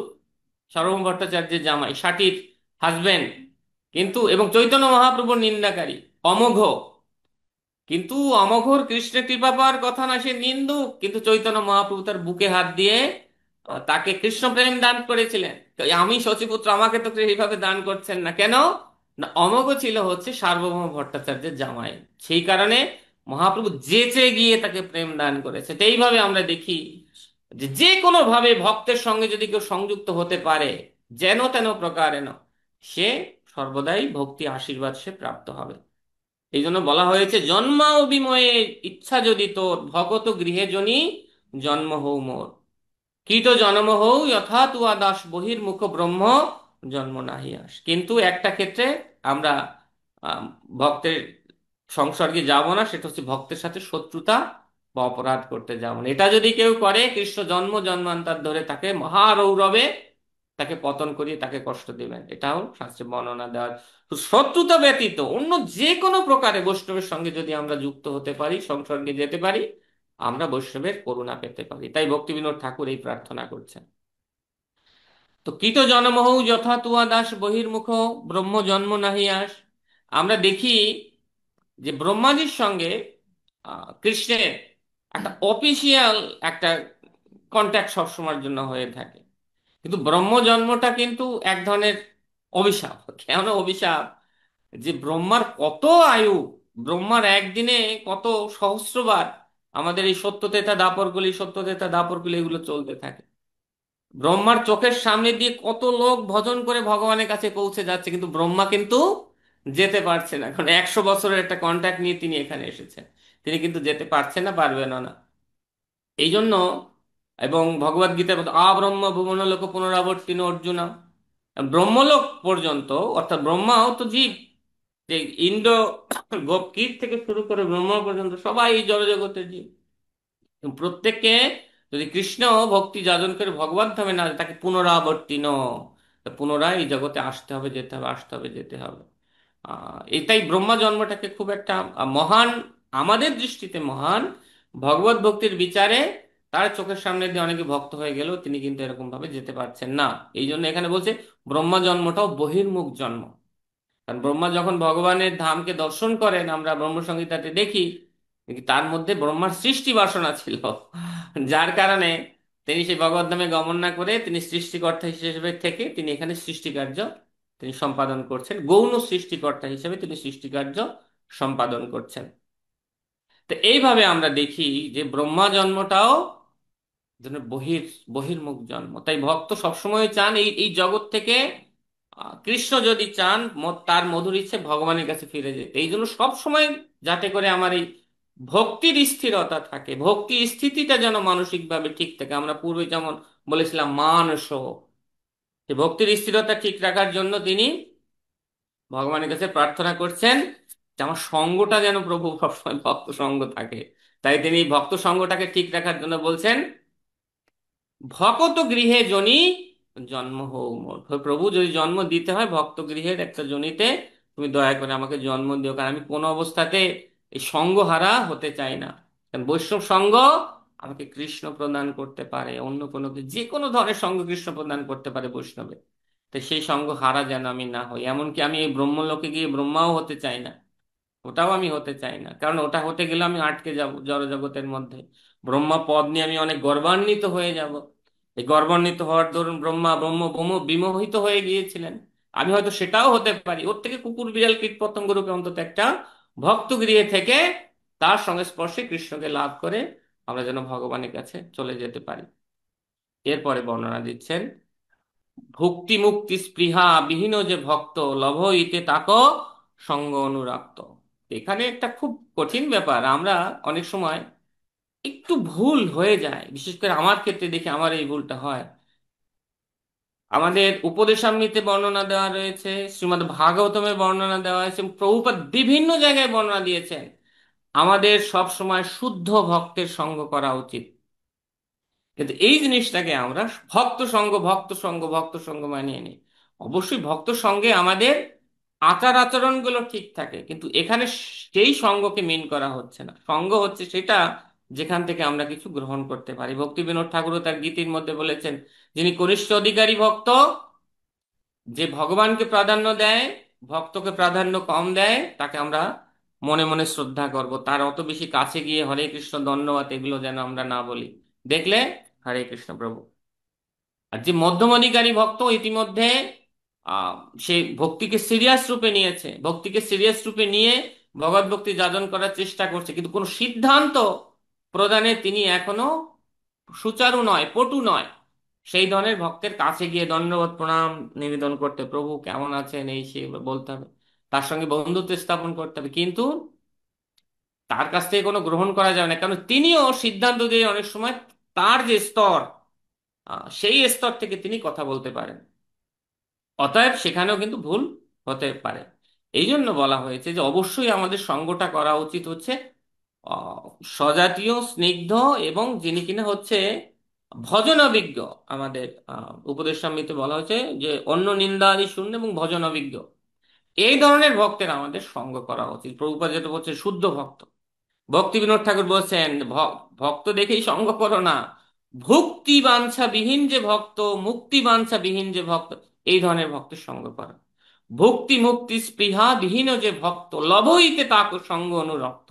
যদি সঙ্গটা যদি কারো ভুল হয়ে যায়, সঙ্গ মানে কি, যেমন আহ, আমাদের চারটা যে ত্রুটি রয়েছে বলা হয়েছে যে মহাজনের বাক্যে নেই এই সব, মানে এই চারটা ত্রুটি ভ্রম প্রমা বিপ্রলিপ্সা করোনা পাঠ মহাজনের বাক্যে নেই এই এই এই এই এই সব ভ্রম। অর্থাৎ মহাজনের যে বাক্য এবং কৃষ্ণের বাক্য, এই চারটা ত্রুটি তাদের বাক্যের মধ্যে কখনো থাকে না। মহাজনকে যিনি কিনা শুদ্ধ ভক্ত, যিনি কিনা শুদ্ধ ভক্ত, যে অবশ্যই শুদ্ধ ভক্তের কাছ থেকে আমাদের এই হরি কথা এটা আমাদের শ্রবণ করা উচিত। অথবা শুদ্ধ ভক্তের অনুগামী যারা, যে সমস্ত ভক্ত শুদ্ধ ভক্তের কথা বিনা অন্য কোনো কিছু যারা কখনো সেটা না বলেন, নিজেদের মেন্টাল স্পেকুলেশনের মতো কথা না বলেন, তো সেই ধরনের ভক্তের সঙ্গ আমাদের করা উচিত। যদি তা না করি যে কোনো মুহূর্তে ভক্তি জীবন থেকে আমাদের পতন হয়ে যেতে পারে। ভগবদ গীতায় দেখি সংজাত সংজায়তে কাম, সঙ্গ থেকে কামনার উদ্ভব হয়।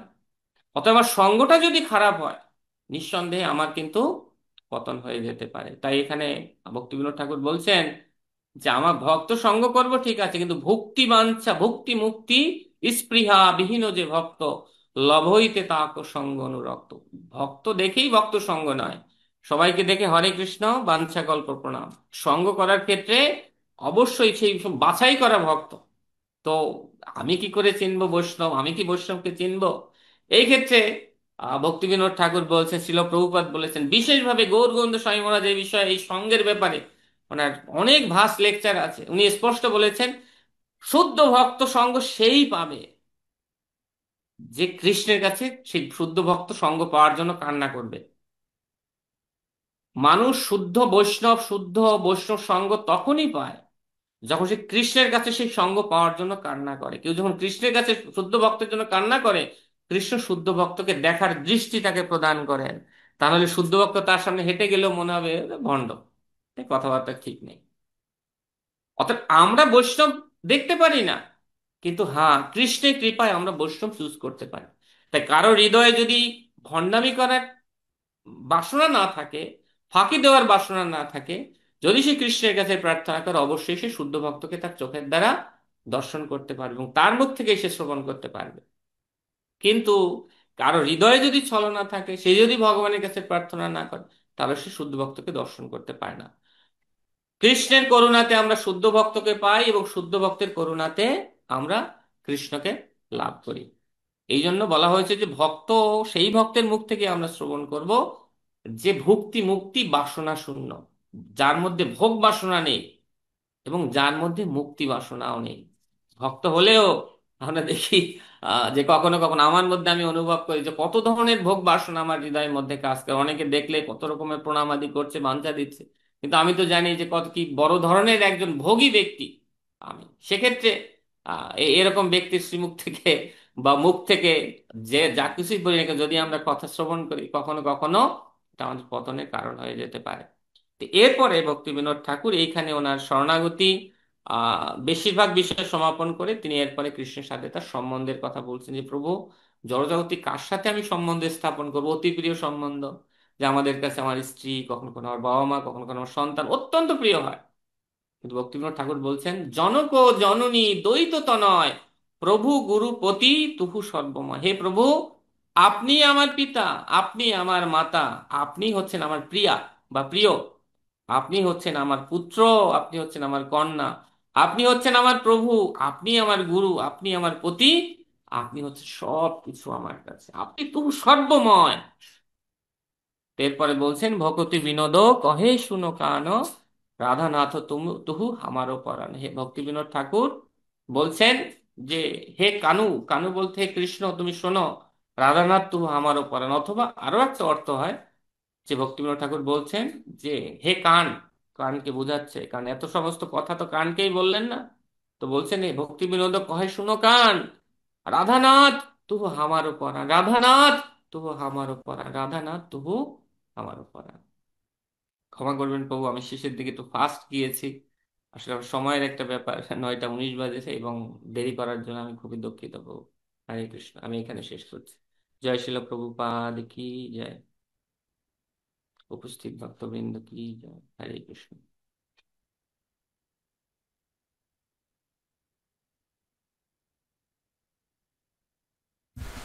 হরে কৃষ্ণ প্রভু, থ্যাংক ইউ। যাদের প্রশ্ন আছে তারা হ্যান্ড রাইজ করুন। আমি আমার প্রশ্ন দিয়ে শুরু করব, প্রশ্নোত্তর পর্ব। আমার গত ক্লাসের আপনার প্রবচনের উপরে একটা প্রশ্ন ছিল, সেটা আমার যারা শ্রোতা তারা সবার জন্য, আমি উত্তরটা জানি।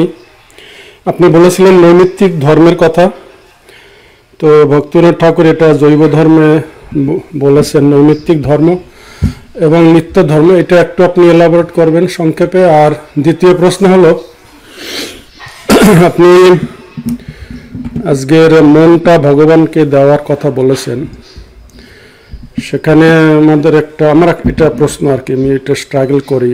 আমাদের পারিপার্শ্বিক যে পরিস্থিতি, বিশেষ করে দেশের রাজনৈতিক পরিস্থিতি আমাদেরকে প্রভাবিত করে, আমাদেরকে চিন্তিত করে, এবং এটা গত বছর বাংলাদেশের ভক্তদের জন্য খুবই প্রাসঙ্গিক ছিল। তো সেক্ষেত্রে শিল প্রভুপাদ বা আমাদের আচার্যরা কতটুকু অ্যালাউ করেছেন যে আমরা পারিপার্শ্বিক পরিস্থিতির দিকে নজর রাখবো, খোঁজ খবর রাখবো, মানে কতটা আমরা নিউজ দেখা বা খবরের কাগজ পড়া আমরা কতটা আর কি, এই দুটো প্রশ্ন করবো। হরে কৃষ্ণ প্রভু। খুব ক্ষমা করবেন প্রভু, আপনি যেহেতু উত্তর জানেন আপনারই বলা উচিত, কিন্তু ঠিক আছে, যেহেতু আপনি আমাকে আদেশ করেছেন আমি কিছু বলার চেষ্টা করি ছোট বালকের মতো, এরপরে আপনি এলাবোরেট করবেন। প্রভু আমি শেষের প্রশ্নটা আগে বলি, আমার সময় প্রশ্ন ভুলে যাই তো।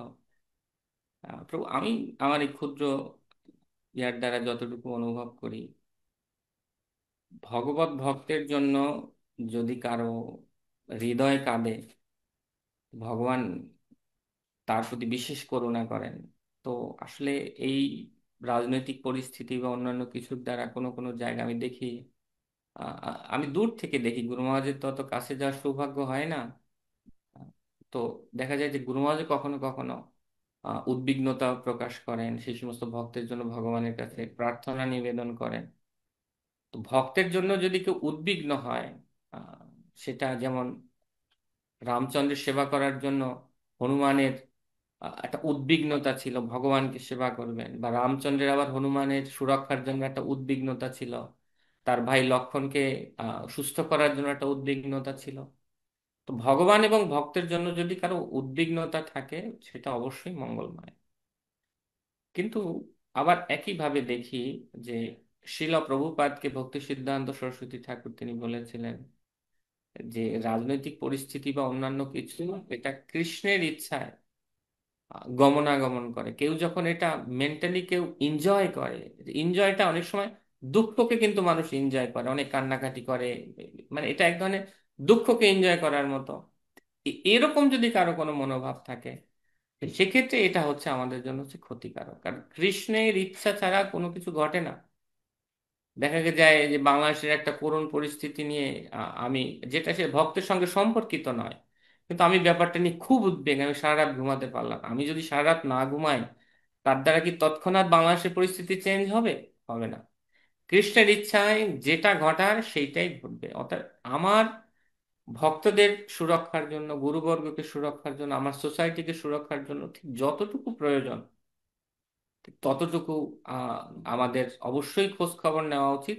এবং এই খোঁজ নেওয়াটাও অবশ্যই নিঃসন্দেহে কৃষ্ণ সেবা। নিঃসন্দেহে কৃষ্ণ সেবা, যে তৎকালীন আমাদের মন্দির আক্রান্ত হয়েছিল, হঠাৎ বাংলাদেশের রাজনৈতিক পরিস্থিতি পরিবর্তনের ফলে আমরা কখনো কখনো উদ্বিগ্ন হই, খবর পত্রিকা দেখতে থাকি, কোথায় কি হলো কি না হলো, কেমন পরিস্থিতি যাচ্ছে। পিতা যেমন সন্তানের জন্য খবর নেয়, তেমনি ভাবে ভক্তের জন্য যদি অন্য ভক্ত ভাবে উদ্বিগ্নতা প্রকাশ করে, নিঃসন্দেহে আমি যতটুকু অনুভব করি এটা নিঃসন্দেহে কৃষ্ণ ভক্তির প্রকাশ। কিন্তু আহ, অতিরিক্ত, যেমন মানুষ অনেক সময় আহ, দেখা যায় যে কোন দেশের কি অবস্থা, কোন জায়গার কি অবস্থা, অতিরিক্ত খোঁজ খবর নেয়।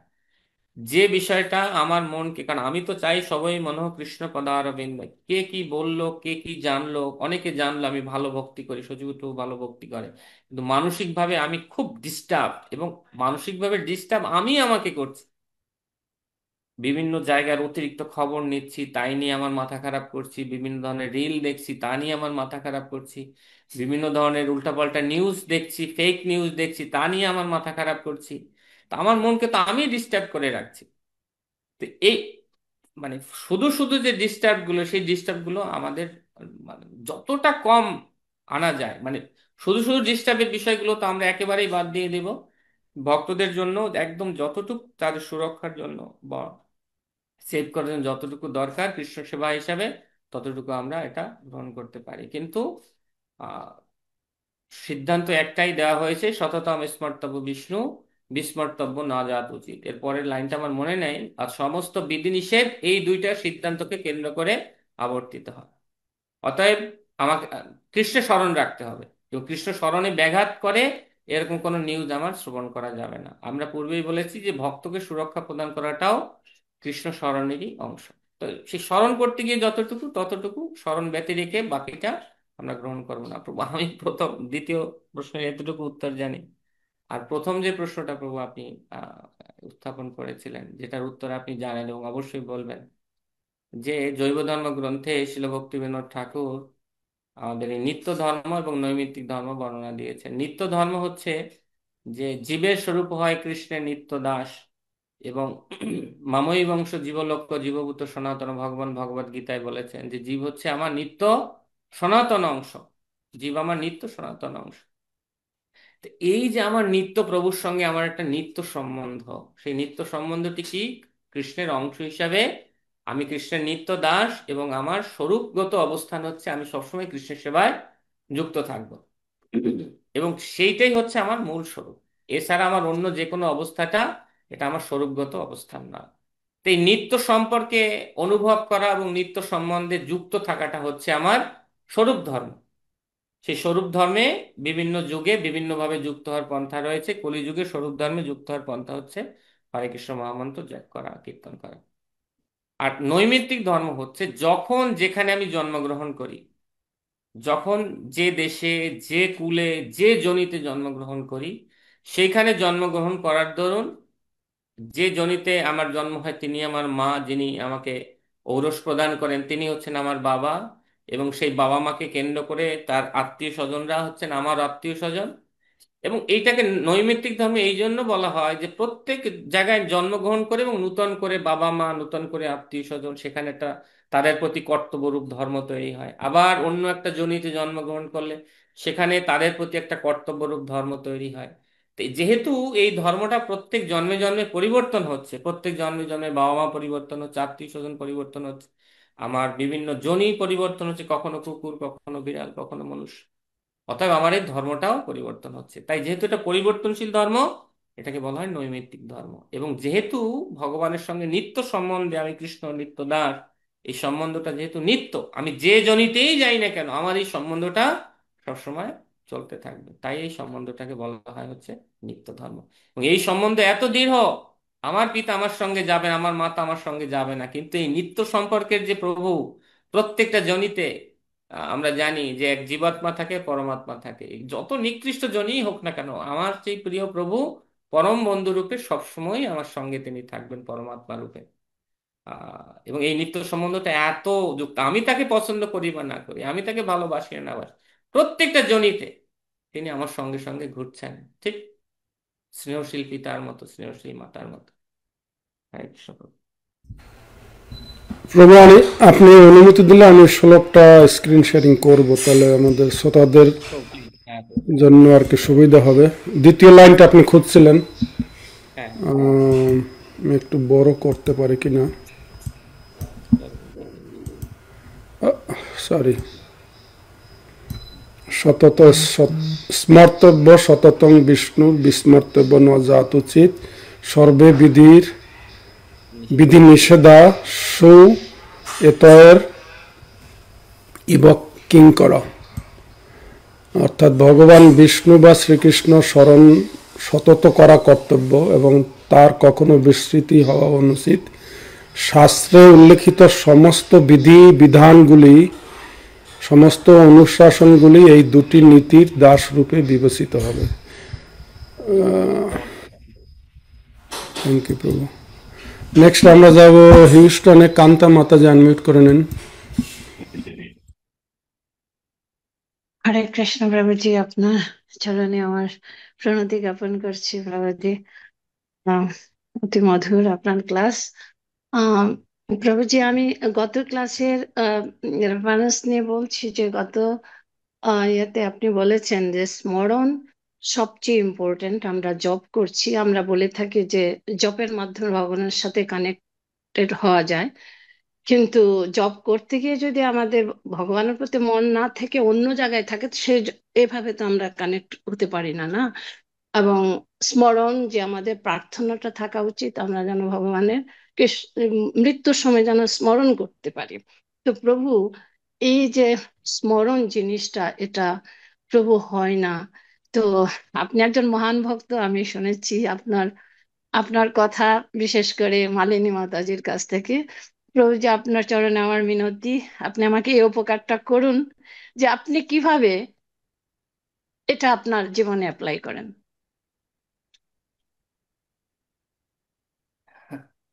মাধুরী, আমি প্রথমেই ক্ষমা চেয়ে নিচ্ছি।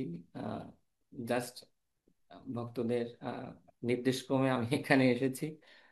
আর আমি এই নির্দেশনার যে পূর্ণ প্রয়োগ আমার জীবনে করতে পারছি আসলে তা নয়, তবে আমি কিভাবে চেষ্টা করছি এখনো, আহ, আমি সেটা শুধুমাত্র আপনাকে বলি। সেটা হচ্ছে আহ, আহ, কৃষ্ণ কথা শ্রবণ করার মাধ্যমে আমার যারা শিক্ষাগুরু বর্গ রয়েছে, তো বিশেষ বিশেষ যারা রয়েছেন আমার জীবনে, প্রত্যেকের জীবনে কিছু বিশেষ ভক্ত থাকে, তো তাদের কাছ থেকে আমি বেশিরভাগ অংশ আমি শ্রবণ করি।